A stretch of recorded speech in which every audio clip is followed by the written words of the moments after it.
What is up, everybody? Welcome back to Country Sports. Today, it is time for our NBA power rankings before the preseason. Now, I won't make this too long because I don't want to run it over too long and not get any view time. But the really only thing I have to say is that before we start, this is power rankings right now, not predicting the future. Our NBA predictions will likely come at some point, or at least I hope they will. But yeah, this is as of now. This is not what it is down the line. This is not a prediction for the future. This is what I think the teams look like before I've seen any of them play. So, without further ado, let's get started. Coming in at number 30, a bottom feeder, is the Charlotte Hornets. They're going to be just awful. They don't have any star power. Kimbo was their only hope to get any semblance of a good team, and with him gone, they have nothing. Terry Rozier won't carry them. 29, Memphis Grizzlies. Kind of the same situation. They lost their star power, and they're just kind of left empty-handed. John Morant will be good, but, I mean, come on. Number 28, the Phoenix Suns. Devin Booker, he's definitely going to progress, and I could definitely see them being higher, but I don't know that they're higher than all these other teams ahead of them. I mean, DeAndre Ayton will definitely probably take a step forward, and this will probably be a team better, but as of now, I have them at 28 because they've done nothing to show me anything. Number 27, New York. They had a horrible offseason. Zion Williamson didn't come there. Kevin Durant didn't go there. Kyrie Irving didn't go there. Just went horribly, not at all as planned. And yeah, they have nowhere to go. Number 26, Cleveland. They have Kevin Love and they have Colin Sexton, and Darius Garland will hopefully be good out of Vanderbilt. But I mean, they've got the most potential out of this bottom feeder category that I have, just simply because of their young talent and, of course, Kevin Love. He didn't have the best season last year, but I mean, it's Kevin Love. He's still a very solid player. 25, Chicago Bulls. This is kind of moving on to my minimal potential teams. The Chicago Bulls. Zach LaVine is a great player, and if he can get some more efficiency and start to lead as a team player, then this team can definitely go somewhere. Atlanta Hawks, Kevin Huerter, Trae Young, almost Rookie of the Year last year. This team is definitely going to take a step forward. Not necessarily a playoff team, but they have some potential to get a better season, rack up some wins, and compete night after night. 23, Minnesota Timberwolves. Whenever I get to this bottom part, the bottom 10, I'm mainly looking at talent, and the Timberwolves do have some talent on the team. Wiggins hopefully will get better, hopefully will get more efficient and just start to play like the number 1 overall draft pick that he was hyped up to be. Karl Anthony Towns has already proven that he's a spectacular, probably top 15, top 10 player in the NBA, or at least top 25, so he's definitely a star. 22, Washington Wizards. Now this will change because I didn't realize until before that John Wall was out for the season, so this is definitely not at maybe as high. I'd probably place them around 25th. But Bradley Beal will be going out scoring 25 a night at least, and I think we need to give him respect for that. So he'll definitely carry them to some wins, but not enough, and John Wall's not there, so this is definitely 26 or 25, not as high as 22. 21, Sacramento.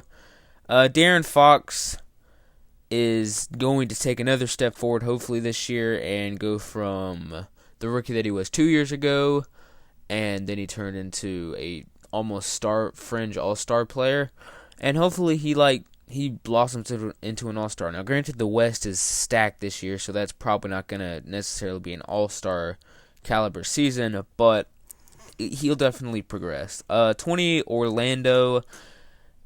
Mo Bamba kind of looks like a bust. Hopefully he'll get better. Vucevic, he's a very solid player, and Markelle Fultz, we don't know about him. He showed some flashes of doing something, but yeah. 19, Miami Heat. They've basically got Jimmy Butler and some very minute supporting pieces. Nothing that's going to go far. This is where I kind of mark the line off and say competing for last playoff spots. So pretty much from 21 to around 13 or 14 is where these teams will be competing for final playoff spots. Number 18, Detroit Pistons. They've got some new pickups along with Blake Griffin and Andre Drummond. This team has more talent than it seems like they always get. It seems like they would have more talent than an 8 seed would have. and adding Derrick Rose to the roster, and I think it was one other player, I forgot who, but that's definitely going to help them. They've got some tool players, but I don't think they'll go super far because they never really have. Number 17, Indiana. Apparently, Victor Oladipo has definitely made some strides, and according to reports, he looks like he's never left after that really bad injury last year. So hopefully that's true. I know there's probably some degree of bias there, but I definitely hope that he shows the talent that he had before he left. Number 16, Oklahoma City Thunder.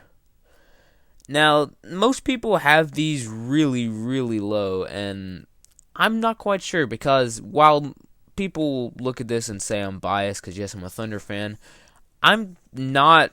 I think that kind of plays into it in a positive way because, like, I've seen this team, and I've seen Steven Adams absolutely tear up the boards. Imagine if he's not having to take off defensive rebounds for Russell Westbrook, then he can easily hit 15 rebounds a game.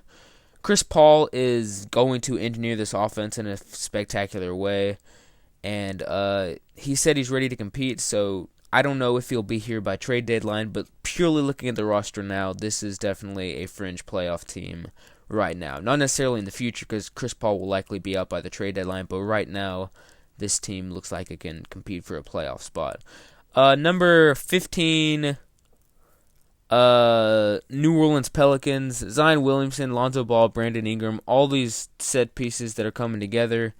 A lot of them are from LA, but they also got JJ Redick, and they just picked up a lot of smaller, solid pieces, and they'll definitely be kind of low-key playoff contenders. Very dark horse candidate for a playoff spot, but at the same time, I think they definitely have a chance. Number 14, San Antonio Spurs. The Spurs will definitely be competing as always because they're the Spurs. They've got Greg Popovich. They've got a solid cast of solid players, and I mean they probably got better over the offseason. Number 13, Dallas. It's hard to say considering that Kristaps Porzingis hasn't played basketball in forever, but Luka Doncic just possibly had one of the best rookie years of all time. So, yeah. Number 12, Brooklyn Nets. They will be higher next year. They'll be definitely top 10, top 5. But right now, all they've got is Kyrie Irving along with the team last year. So they're definitely better, but how much better? 11, Toronto Raptors. They definitely dropped from the end of the season, but with them losing Danny Green and Kawhi Leonard, they're definitely going to drop a lot. Pascal Siakam will hopefully take a step forward and lead this team to some great victories. Number 10, Boston Celtics. Kemba Walker is solid, and not solid. He's a flat-out superstar. And the pickup of Enes Kanter was also a solid play. Are they as good as Kyrie Irving and Al Horford? Not necessarily talent-wise, but I think as far as team chemistry goes, this team will probably end up finishing higher than last year. 9, Portland. You can never count out Damian Lillard and the Trailblazers. It seems like they're always popping up and coming through in the most clutch moments, so that alone gets them up there. Plus, they lost on Enes Kanter, which is kind of a negative, so they're not quite as high. Coming into the fringe championship contenders, we have the Utah Jazz. The Utah Jazz, they got better. They got Mike Conley, and their defense got better. Their offense got better, and they're going to be competing for hopefully a championship. Maybe not that high, but they'll definitely be up there. Number 7, Houston Rockets. This experiment hopefully works out. I haven't watched the highlights from their game against, I think, Shanghai last night. But, yeah, they'll definitely get a ton of wins based off their talent alone. Will they be there for playoff time? I'm not sure. That's why I have them at number 7. Number 6, Denver Nuggets. This is a great team. Nikola Jokic is probably top 10 player. He's so talented and easily one of the best big man passers of all time. Maybe the best big man passer of all time. He could easily play point guard, and he's just great, and the team as a whole is great. Number 5, Golden State Warriors.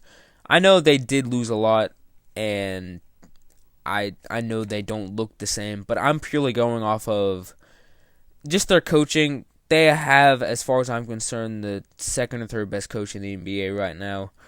And I think that alone, combined with Stephen Curry likely going off for another 30-point season, is going to get them into the top championship contenders category. Number 4, Philadelphia 76ers. Joel Embiid lost weight. Ben Simmons looks like he got a jump shot. That's probably just an overreaction, but hopefully. And this team as a whole is looking great. Probably better than last year, as you see, top 5 team, and they will be definitely competing for a championship. Could have won a championship last year, possibly, if not for that Kawhi Leonard shot. Number 3, Los Angeles Lakers. This is a hard team to judge because LeBron James, Anthony Davis, DeMarcus Cousins won't play, but just this team has very top-heavy talent, and that makes it very easy to put them this high. And I think that the depth, they've got a very solid cast behind James and Davis, and I think that definitely gets them as high as 3. That I don't think they'll be quite as high as the NBA Finals, but it will definitely be fun to watch them play. Number 2, Milwaukee Bucks. They were almost in the finals last year, and Giannis Antetokounmpo will likely take a step forward again, maybe win another MVP, I don't know, but the team is likely going to get better as a whole, and yeah, they'll be definitely competing for a championship. But the number 1 team in the NBA going into the season is the Los Angeles Clippers. I know you've heard it before, likely in every other NBA power rankings, but I'm not going to be the guy to bet against Kawhi Leonard, Paul George, Patrick Beverley, and a whole cast of not even stars, but just supporting pieces that go together so well. And I remember watching a video just thinking about how you're a point guard dribbling down the floor, Patrick Beverley's growling at you, you're looking side to side, you see Paul George, Kawhi Leonard. This team is stacked, and Paul George and Kawhi Leonard basically balanced out the NBA, and they will likely be winning another championship this season. But thanks so much for watching. If you want to see other power rankings videos, stuff like that, make sure to subscribe to Country Sports.